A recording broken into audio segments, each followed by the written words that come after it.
Assalamualaikum warahmatullahi wabarakatuh. Jadi di sini saya akan menjelaskan tentang apa itu 8 tahapan perkembangan menurut Erik Erikson.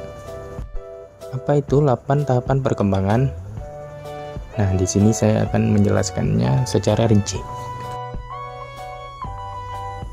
8 tahapan perkembangan Erik Erikson. Teori Erikson tentang perkembangan psikososial mengenal 8 tahap yang harus dilalui seseorang sejak lahir sampai mati. Di setiap tahap, kita menghadapi kebutuhan yang berbeda, memiliki pertanyaan baru dan bertemu orang yang mempengaruhi perilaku. Tahap 1, kepercayaan dasar melawan ketidakpercayaan. Saat bayi, kita bertanya-tanya, apakah kita bisa mempercayai dunia? Apakah dunia ini aman? Kita belajar jika kita bisa mempercayai seseorang saat ini, kita juga bisa mempercayai orang lain di kemudian hari. Jika kita ketakutan, kita menjadi ragu dan tidak percaya. Kunci perkembangan kita adalah ibu. Tahap kedua, otonomi melawan rasa malu dan keraguan di masa kanak-kanak. Kita lebih mengenal dan memahami tubuh kita. Kita bertanya, apakah saya benar jika kita dibiarkan lebih mengenal diri kita? Maka kita semakin percaya diri. Jika tidak, kita menjadi malu dan memiliki keraguan diri. Kedua orang tua kini memegang peranan utama. Tahap ketiga, inisiatif melawan rasa bersalah di masa prasekolah. Kita berinisiatif mencoba hal baru dan mempelajari prinsip dasar tentang bagaimana sesuatu terjadi. Kita bertanya, bolehkah saya melakukan apa yang saya lakukan? Jika kita didukung, kita boleh mengikuti kepentingan. Jika kita dilarang atau dicela bahwa yang kita lakukan itu adalah konyol, kita menjadi merasa bersalah. Pada tahap ini, kita belajar dari seluruh keluarga. Tahap keempat, industri melawan inferioritas. Sekarang kita menemukan minat kita dan menyadari bahwa kita berbeda dengan orang lain. Kita ingin menunjukkan bahwa kita bisa melakukan hal yang benar. Kita bertanya, apakah kita bisa berhasil di dunia ini jika kita menerima pengakuan dari guru atau teman? Kita menjadi rajin atau pekerja keras. Jika kita banyak menerima masukan negatif, kita akan rendah diri dan kehilangan motivasi. Pada tahap ini, tetangga dan sekolah mempengaruhi kita. Tahap kelima, identitas melawan kebingungan peran.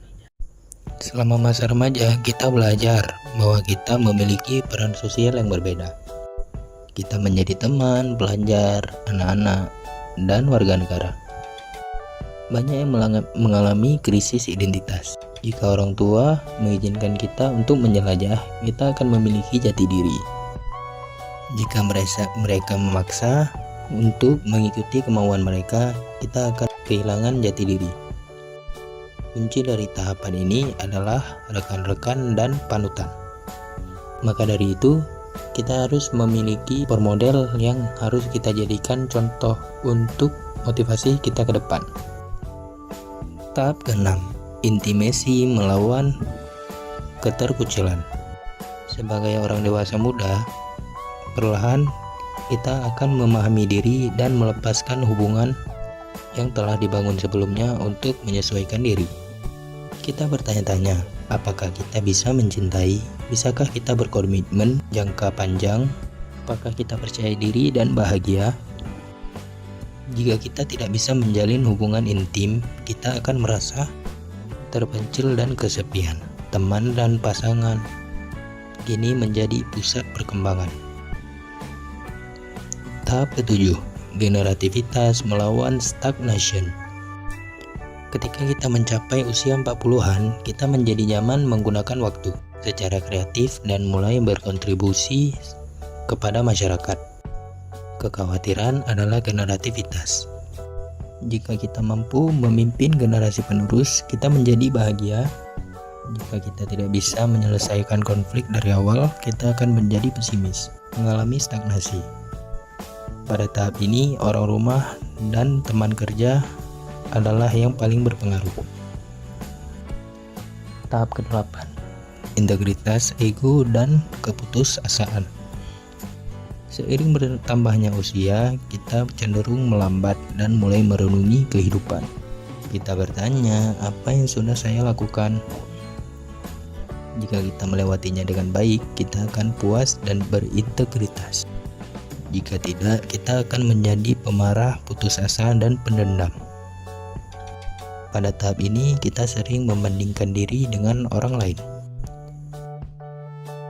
Erik Erikson adalah seorang psikolog Jerman Amerika terkenal karena karyanya tentang perkembangan psikososial.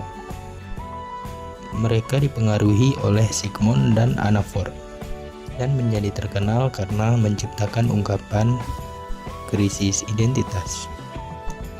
Meskipun Erikson tidak memiliki peran sarjana, dia menjabat sebagai profesor di Universitas Harvard dan Yale.